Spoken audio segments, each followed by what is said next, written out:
Every few years, Lara Croft goes through changes. She's starred in so many games, been on so many adventures. The Tomb Raider has had several peaks and dips, but to claim she's remained the face of the franchise that entire time ignores the fact that the woman herself has proven incredibly malleable to follow the latest fashion trends. It's rare to see her come back exactly as she did before, with the same creative vision driving the gaming sequel. Tomb Raider 2 isn't Flash. By and large, it doesn't present Lara as much as the super celebrity sex model she became at this point in the series. It may not be the first of the series, but with serious graphical improvements over Tomb Raider 1, it is able to bask in the still fresh premise, and it just smells classic. In January 1996, Core Design, a small British development studio based in a converted Victorian townhouse in Derby, were a minor but well-respected, prolific game studio known for putting out titles on MS-DOS, Amiga and Sega consoles. However, in May of that year, when their new owner's umbrella company Eidos toured a prototype of their latest new project at E3, this team shot to unprecedented levels of international attention. Because using the new 3DFX graphics card, the team had produced a full 3D game engine that ran incredibly smoothly and highlighted a striking new protagonist. Core Design were not unknown, but Tomb Raider, and Lara Croft herself specifically, attracted a wave of attention to this small project, worked on by a team of only 15 people. When it launched for the Sega Saturn and Sony PlayStation, the game went straight to the top of the sales charts. The timing of the buxom female lead perfectly coinciding with the girl power wave of the mid-90s, but this also sat somewhat uncomfortably with the way that Eidos was keen to play up the rise of lad culture by promoting Lara as an eager femme fatale. The marketing from Eidos was completely distinct, almost unlinked to the game designers who were focused on platform design and puzzle solving. And when the man who originally came up with the game concept, Toby Gard, saw the evocative poses his creation was being twisted into, he was not happy. It took a few months, but the comic book caricature of womanhood was being morphed into something outright carnal and sleazy, almost deceitful in the way it had little to no bearing on the game it was selling. The marketing team at Eidos and the development team at Core had next to no interactions, save for a firm rebuttal towards Toby Gard when he tried to reach out and save course, leading to a poisonous atmosphere in the room that prompted both Gard and programmer Paul Douglas to depart the studio the moment the game was complete, as the team was already being pushed towards developing a sequel. Most of the development team, however, remained, and in fact there were a lot of ideas that they'd considered putting in the first game that never made the cut. Although they had less than a year to turn out a brand new sequel, the team expanded, almost doubling in size, with a plan to tweak and improve their revolutionary game engine rather than start over from scratch. The original Tomb Raider had confined itself to small, underground, tight but complex locations, whereas the new team felt that they had the technology to put Lara in vast arenas, build convincing outdoor skyboxes, or grand set pieces that would overwhelm the player with a sense of scope unparalleled at the time. Bigger and more aggressive is a good way to describe Tomb Raider 2. It does not do anything fundamentally different from Lara's first outing, except turn up every dial to 11. The traps are twice as punishing, the enemies twice as aggressive, the puzzles twice as large, and the storytelling twice as ambitious. Surprisingly, most of these gambles paid dividends except perhaps the combat. The game controls simply, yet opens up in every imaginable direction, combining intricate platforming with shoot-em-ups and swimming.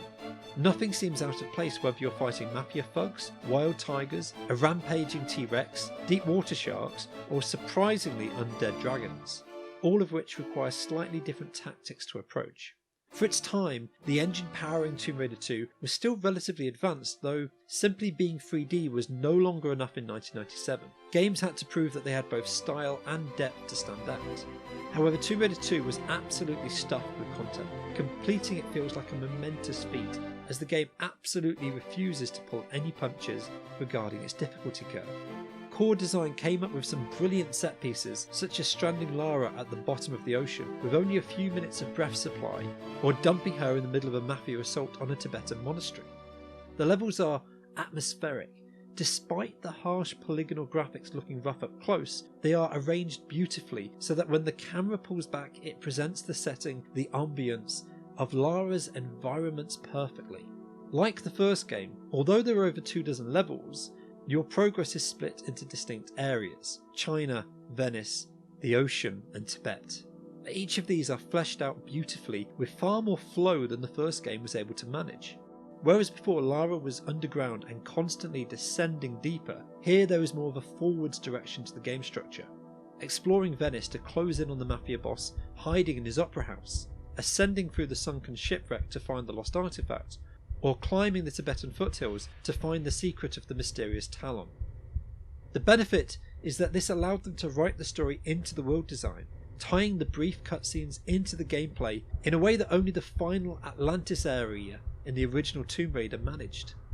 The downside is that this is where the complaint, "Where are the tombs?" began regarding the franchise. Although here I would argue that this only applies to Venice, as the shipwreck, Tibet and China have deep, expansive crypts to explore. Composer Nathan McCree was given far longer to compose for Tomb Raider 2, and it is much more ambitious in its soundtrack. However, it still adopts a minimalist approach, breaking into music only for significant moments and returning to a deep, rhythmic ambient noise for the majority. The quest is long and arduous, but constantly rewarding and engaging, although the combat in particular was problematic. Tomb Raider 2 prioritised combat more than any of its contemporaries. This was done because, in the original, Lara mainly fought wildlife that could not climb after her, so the primary tactic would be to climb onto a ledge and shoot down wolves or lions from above. However, the majority of your foes in this game are human. Many of them have the ability to shoot back. The game relies on hitbox detection. If Lara is visible, they will open fire and they will hit. The AI is relentless in the way it will pursue the character. There is no skill to taking on the majority of the gunmen in this game, just a requirement to be slow, steady and vigilant regarding the use of health packs. This can get tedious, particularly in areas where Lara is unable to return fire, but portions where it feels grossly unfair are few and far between. What it does present is the feeling of overcoming an insurmountable foe. Marco Bartoli has a literal army of goons he can dispatch, whereas she is just one woman. But when that woman is Lara Croft, anything is possible. This unintended race against the Italian Mafia is pulled into the puzzle design of each of the stages as you race to unlock the secrets of the Daguerreotypes. In one momentary highlight, the game introduces non-combat characters who won't attack Lara on sight, although they will turn hostile if Lara moves against them. But mostly, I admire Tomb Raider 2 for the scope and the audacity. You could argue that the technology was not there to present gang warfare across the Tibetan Himalayas, sunken cruise ships and urban battles through city streets, but somehow Core Design worked to turn every single one of the limitations of their game engine to their advantage. Some future games would go even wider in terms of scope, but also lose focus on their objectives, drifting further and further away from the original Tomb Raider concept. Tomb Raider 2 nails down everything good about the first game, but increases the danger level at all times, with some nail-biting moments of both awe and beauty. The game was applauded at the time by critics, some noticing that the game engine was being pushed up against its limits, but broadly happy that the incremental improvements had fundamentally enhanced the experience. The general public followed suit, perhaps drawn to the character thanks to her association with Lucozade and Seat. This was the moment that Lara began to transition from being simply a game protagonist to an imagined celebrity. But the majority of the original team, minus 2 key members, were still at the helm for this second entry. It's still a stunning game first and foremost, and a vehicle for a sex symbol second. Although that difficult balance couldn't last long as Eidos, dollar symbols in their eyes, continued to demand further annualized sequels.